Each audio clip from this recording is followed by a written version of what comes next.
Hoy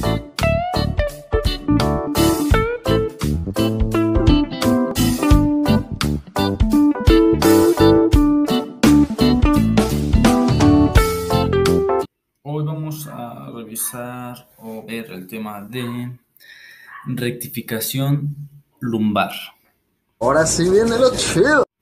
ya que creo que pues, no tenemos ese tema y bueno, puede servir de algo. Siempre he admirado a los hombres exitosos. Entonces, la rectificación lumbar y sus signos más comunes radiológicos. Entonces, empecemos. La columna se compone por unas curvaturas fisiológicas o normales, como le podemos llamar. Y estas vienen desde la columna cervical, pasando por la dorsal y lumbar y sacra. En este caso vamos a enfocarnos simplemente en la columna lumbar, qué curvatura tiene y por qué le decimos que podemos encontrar estos signos de rectificación lumbar, o en algunos casos un aumento de la curvatura, de esta curvatura, llamada lordosis fisiológica. Si la encontramos aumentada, la podemos llamar hiperlordosis. Hiper, que significa aumentado, y lordosis es referente a la columna lumbar. No a la columna lumbar, sino a la curvatura lordótica. ¿Qué le pasó a mí? Que, bueno, si nos seguimos a la parte sacra y lumbar, podemos ver como aquí es una lordosis y aquí pasa como si fuera una cifosis. Nuevamente en la columna cervical vamos a encontrar lordosis igual que esta. En la parte torácica vamos a encontrar una cifosis, o sea, lo contrario. Esta parte ya no sería cóncava, sino sería convexa como esta. ¿Sí? Entonces, eso sería como lo principal para empezar a decir qué es cada cosa. Ahora recordemos que la columna lumbar consta de 5 vértebras, L5, L4, L3, L2, L1. Tenemos la parte ahorita vamos a algunas partes de cómo podemos ver una radiografía normal y cómo podemos ver una radiografía o los signos más característicos de esta rectificación. Estas rectificaciones se pueden dar por muchas cosas, digamos, un traumatismo, un accidente automovilístico, malas posturas que sean mantenidas durante mucho tiempo, ejercicios mal hechos, esguinces lumbares, que los ligamentos de esta zona, el ligamento longitudinal posterior, los ligamentos amarillos que van en la lámina, los ligamentos supraespinosos, interespinosos, en fin, la parte de los ligamentos que recubren y dan soporte a la columna, estabilidad. Puede ser también una causa, ser hiperlaxo, bueno, en fin, hay varias causas que ahorita no las vamos a revisar a fondo. Ya si les gustaría que hiciera una segunda parte, podrían decir ahí en los comentarios y pues la hacemos sobre cómo sería el tratamiento, desde el enfoque quiropráctico, por supuesto, y algunos ejercicios que pueden ayudar a esta rectificación. Entonces, pasemos. Lo primero es que tenemos una radiografía, aquí la podemos ver. Para poder diagnosticar o poder ver una rectificación lumbar, tenemos que pedir una lateral lumbar, donde alcancemos a ver sacro, L5, L4, L3, L2, L1. Entonces está completo y podemos ver bien la curvatura. Si nos damos cuenta entre esta, cómo se ve aquí esta curvatura, a esta, dejen el aumento, pues prácticamente se ve recta. ¿Sí? Aquí tenemos otros signos, ¿no? Que como ya hemos revisado en la artrosis lumbar o en las discopatías, aquí ya el disco está deshidratado, podemos ver algunos osteofitos centrales, disminución del canal, el canal y parte del foramen. Entonces, ligera condensación aquí en el plato epifisial inferior, en la parte de la base del sacro. Y esto nos habla de una esclerosis subcondral. Y vemos cómo la vértebra se está acuñando, perdiendo densidad en la parte posterior. Aquí está el pedículo y aquí está la parte posterior. Y bueno, eso ya lo revisamos en el otro video, pero nada más para que aquí lo reforcemos algunas de esas cositas. Entonces, en general, si nosotros vemos esta radiografía y nosotros sabemos que la curvatura es así, bueno, podemos decir, posiblemente tengo una rectificación. Muchas veces es suficientemente el criterio a la observación, decir, bueno, está rectificado, pero otras veces hay algunas herramientas que les pueden ser útiles y para poder ver bien que sí esté rectificada o esté aumentada, porque a veces aparentemente no está rectificada y sacas algunas marcaciones y resulta que no, que está normal, ¿Primera vez? o tú la ves aumentada y resulta que no, que es normal. Entonces aquí tenemos una AP y aquí tenemos la lateral. Entonces en esta lateral igual contamos S1, bueno, el sacro, L5, L4, L3, L2, L1 y bueno, las tenemos completas. Igual hay veces que estas curvaturas se pueden ver afectadas y es importante siempre pedir las dos proyecciones por una lumbarización o sacralización.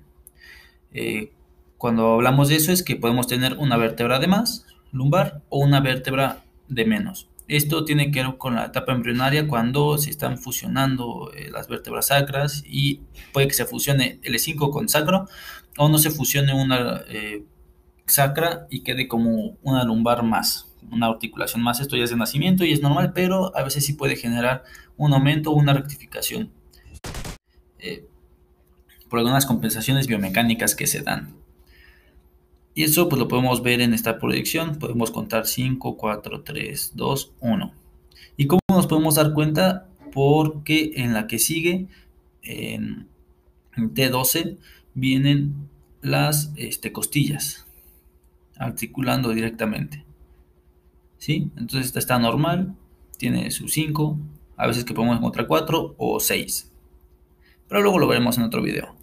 Nada más para agregarle un poquito más de emoción a esto. ¡Abduzcan! Y entonces esta pues se ve mucho más normal, la curvatura más conservada, no hay tanto problema de degeneración de disco, no encontramos a ver patrones de destrucción. En general esta curvatura está mucho más normal que esta, que la tenemos más rectificada. Ahora, nosotros, ¿cómo sé si esta columna se va a rectificar o si tiene un aumento de la curvatura, si está sufriendo estrés sobre los cuerpos vertebrales o estrés sobre las facetas articulares, que muchas veces puede dar un síndrome facetario, o si hay más estrés sobre el cuerpo puede generar algún tipo de herniación o que empecemos a tener signos de discartrosis y otros tipos de discopatías? Entonces, para eso les traje una presentación. Vamos a ver nada más algunas marcaciones que nos pueden ser muy útiles al momento de diagnosticar o observar este tipo de patologías bastante frecuentes y que son causa también de dolor lumbar. Entonces vamos a ver. Bueno, aquí como tenemos, ya les había dicho, vamos a ver la columna lumbar y primero vamos a empezar con el ángulo del disco intervertebral. Entonces, como lo dice aquí, vamos a medir el ángulo que tiene cada uno de los discos intervertebrales y si están aumentados, disminuidos y cómo nos puede orientar a nuestro diagnóstico clínico. Y bueno, aquí tenemos el ángulo del disco intervertebral. Como podemos ver, se hace con dos líneas o dos marcaciones y se realiza en una proyección lateral lumbar. Lo primero que tenemos que hacer es realizar una línea paralela. Por ejemplo, vamos a tomar aquí el plato epifisial inferior de una vértebra. En este caso L4, puede ser L3, L2, L1, L5, S1. Las que quieran. Va desde L1 hasta S1. Entonces siempre tienen que ir tomando L1, L2. L2, L3. L3, L4. L4, L5, L5, S1. 20 minutos después. S1. Y una vez que hagamos eso, vamos a realizar, en este caso, por ejemplo, L4, vamos a realizar otra línea paralela al plato epifisial superior de L5. Entonces, plato epifisial inferior de L4, plato epifisial superior de L5. Aquí se tienen que encontrar en la parte posterior estas líneas paralelas. Y como aquí lo vemos, ¿sí? En este caso, por ejemplo, tenemos L5, L4, L3, L2. Entonces, L2, L3, ¿cómo lo sacaríamos? Plato epifisial inferior de L2, plato epifisial superior de L3. Cuando decimos el plato epifisial nos referimos a esta parte del disco intervertebral. Este es el cuerpo. Aquí tenemos el plato epifisial y el otro plato epifisial. Y aquí vamos a tener el disco intervertebral. Es lo que vamos a ver, el ángulo de este disco. ¿Y cuáles son los valores normales? Bueno, a veces los discos poseen un acuñamiento en la parte posterior. Ahorita vamos a ver la imagen. Y esto ayuda, por ejemplo, a la formación de la lordosis lumbar. Recordamos que la lordosis normalmente es una curvatura secundaria. Esta, cuando nacemos, no la tenemos hasta que cuando empezamos a amamantar, que volteamos hacia arriba a caminar, a gatear, se empieza a formar la lordosis lumbar. ¿Qué mamada? ¡Es el mejor nombre de la vida! Entonces, bueno, aquí tenemos los valores: L1, L2, 8, L2, L3, 10, L3, L4, 12, L4, L5, 20 minutos después. 5, 14 y L5, S1, 14 grados. Entonces, estos son los grados normales. Si los tenemos aumentados y disminuidos, nos pueden dar valores de importancia clínica. Por ejemplo, estas alteraciones del disco, si las encontramos, nos puede decir el origen del dolor de la lumbalgia. Una puede ser condiciones antálgicas, otro imbalance muscular, en este caso también entra, por ejemplo, escoliosis, una mala postura, esto es muy, muy, muy común. Y si algunos ángulos se encuentran incrementados, tenemos posiblemente un síndrome facetario. Cuando decimos que el ángulo está incrementado, cuando hablamos de las facetas, hablamos de esta parte. Estas son las facetas y normalmente también puede haber inflamación de los meniscoides de esta zona. Se inflaman y generan dolor. No nada más se inflama el disco, sino también las facetas. También tienen parte de cartílago y hacen una articulación sinovial en esta zona. Se pueden llegar a inflamar y doler, pero porque hay más estrés en esta zona lumbar. Bueno, ¿quién me habla? Espérenme. Y bueno, regresando a eso, nos puede ayudar. ¿Por qué? Porque podemos ver si el disco, cómo está, la altura, y ver si tenemos más estrés en esta zona o más en esta zona. Y esto puede promover a un acuñamiento como en esta parte. Si lo vemos aquí se está acuñando esta vértebra porque ha sufrido desgaste, ha sufrido lesión y ya no tiene misma altura de la parte posterior a la parte anterior. Este acuñamiento puede provocar que, ahorita que veamos, se llama línea de Ferguson, que no caiga directamente sobre el primer tercio del sacro. Puede caer posterior o muy anterior. Y esto provoca también que la carga axial que viene no caiga directamente donde debe. Puede caer acá, puede caer más adelante. Y eso provoca imbalances musculares y provoca mala congruencia articular. Entonces, esa es una causa también. Y bueno, vamos a pasar a una importantísima, que es la que más nos va a ayudar y que es con la que quiero que se queden, es la lordosis lumbar, el ángulo de la lordosis lumbar. Y esta se va a hacer muy fácil, en realidad vamos a tomar, se hacen 4 marcaciones. La primera va a ser igual una proyección lateral y se va a trazar el plato epifisial superior de L1. Entonces esta es la primera, plato epifisial superior de L1 y siempre va a ser la parte posterior. Traten de hacer las líneas largas y grandes porque nos ayudan más. La segunda se va a trazar en la parte superior de la base del sacro. Es por eso que se tiene que ver hasta el sacro. Y esto se va a unir. Aquí haces 2 puntitos y lo unes. 2 puntitos en el plato epifisial y las unes. La tercera y por último se trazan 2 líneas perpendiculares, una de L1 y otra de S1. Entonces trazamos S1 y de aquí sacamos una a 90 grados. Luego de S1 sacamos otra a 90 grados. Y siempre vamos a tomar el ángulo superior, el de aquí. Entonces aquí tenemos un ejemplo. Por ejemplo, esta curvatura se ve un poco aumentada. Si la vemos bien, Entonces tomamos plato epifisial superior de L1, plato epifisial o la parte de la base del sacro, marcamos puntitos, unimos líneas y sacamos a 90 grados estas paralelas. Se unen, se tienen que unir, es súper importante porque si no, no tenemos el ángulo de esta zona. De aquí se va a sacar ese ángulo. Y bueno, este ángulo interno que se forma aquí, justamente aquí, tiene que medir entre 50 y 60 grados. Estos valores fuera de este rango se van a considerar anormales y su importancia va a ser que si está incrementado nos indica hiperlordosis, que está aumentada la lordosis o la curvatura normal, y si está disminuido que tiene una hipolordosis, que es disminución o un valor menor a esta curvatura, o en otros términos una rectificación lumbar. Estas rectificaciones también se pueden dar en la zona cervical, luego vemos cómo lo podemos ver. Ahora, ¿qué pasa? Si hay un incremento de la lordosis lumbar, el núcleo pulposo tiende a desplazarse anteriormente. El núcleo pulposo lo podemos encontrar, no tengo una imagen, no la saqué, pero... ¿Me quieres ver la cara de estúpida? Sí, en la parte interna del disco intervertebral va a estar rodeada por este anillo fibroso y va a estar en la parte interna, es como una pulpa.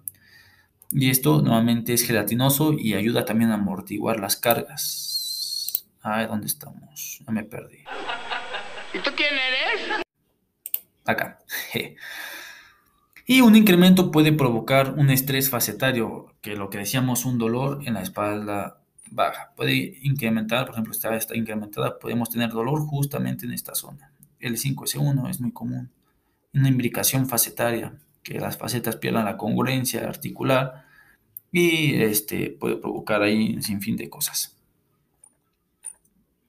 Y ya por último, déjenlo encuentro, que es importante, también nos puede ayudar ya como para ver dónde está el estrés. Ya encontramos que está aumentado o disminuida, pero queremos saber dónde está cayendo esta línea gravitacional, esta parte de la carga axial que viene desde la cabeza, dónde está cayendo y dónde puede generar más daño. Si en las facetas, en el cuerpo, en el disco, cerrar el foramen, 20 minutos después. O sea, podemos ver ahí la causa, hacia dónde podríamos tener el problema. Y bueno, para esto vamos a hacer dos marcaciones, igual se realiza una lateral y vamos a marcar como un puntito en cada en cada esquina del cuerpo vertebral de L3. 1, 2, 3, 4 puntitos. Contamos 5, 4, 3. Marcamos una X, una cruz, y después se va a trazar una línea vertical que va a ser la segunda línea desde el punto donde intersecciona esta X hasta abajo. ¿Sí? Entonces, aquí está. Y baja la línea. Marcamos aquí 5, 4, 3. Marcamos y hacemos la línea. Es muy sencilla en realidad la línea gravitacional.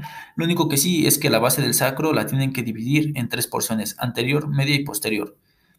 Hacen 4 rayitas que sean proporcionales y aquí es donde debería de caer. Pero hay veces que cae un poco anterior, pero también tenemos un límite de cuánto anterior puede caer a este tercio anterior. Como les decía, se divide aquí, como les comenté, y su importancia clínica. Si esta línea, como les comentaba, sobrepasa los 10 milímetros, anteriormente indica estrés en discos intervertebrales. Si estos son más de 10, posiblemente tenga estrés sobre los discos intervertebrales. Y eso provocaría una discopatía y posiblemente hasta una hernia en un futuro, no sabemos, pero es lo que podría ocasionar que se deshidrate, que el anillo fibroso, al estar sometido a presiones mayores, se empieza a romper y el núcleo que comentamos protruye hacia la parte posterior, normalmente porque el ligamento longitudinal anterior es mucho más fuerte que el posterior. Y bueno, también podemos tener facetas Uy, cuidado que me voy volando. articulares lumbosacras. Aquí era un estrés facetario también. Y si esta línea cae posterior a donde habíamos dicho, estrés en facetas articulares de la zona lumbar, y el paciente es más propenso a sufrir episodios de dolor de espalda baja. Entonces ya vimos, si cae más anterior, posiblemente tenga más estrés en discos. Y cuando tenemos más estrés en discos, también cuando tenemos la rectificación, tenemos más estrés sobre estos discos. Si tenemos aumentada la curvatura, tenemos más estrés sobre las facetas. Esto no es ley general, pero sí se llega a encontrar con mucha incidencia este tipo de problemas. Y bueno, nuevamente estas son las marcaciones que nos pueden ayudar, los signos que podemos encontrar. Si lo vemos a la observación, pues se ve más recta a comparación de esta, se ve más sana, los forámenes intervertebrales se ven bien, el canal se ve bien, no hay tanta pérdida del disco intervertebral que vaya a hacer que se acuñen estas vértebras y vayan a perder esta curvatura. En general, esto les puede ser de mucha ayuda cuando quieren ya dar un buen diagnóstico sobre esta zona y sobre este problema. Y espero que les haya gustado. Ya sé que mis videos a veces se alargan un buen. Disculpen un poco. Y si les gustaría que siguiera hablando sobre este tipo de temas y algún tipo de ejercicio y cómo es el tratamiento quiropráctico sobre estas rectificaciones y cómo nosotros podemos ayudar a ese tipo de patologías, pues déjenmelo saber ahí en la cajita de comentarios. Y pronto estaré haciendo un poco más de videos. Espero no desaparecerme tanto como la última vez. Y pues nos vemos a la próxima. Muchas gracias, cuídense mucho, les mando un saludo. Bye bye.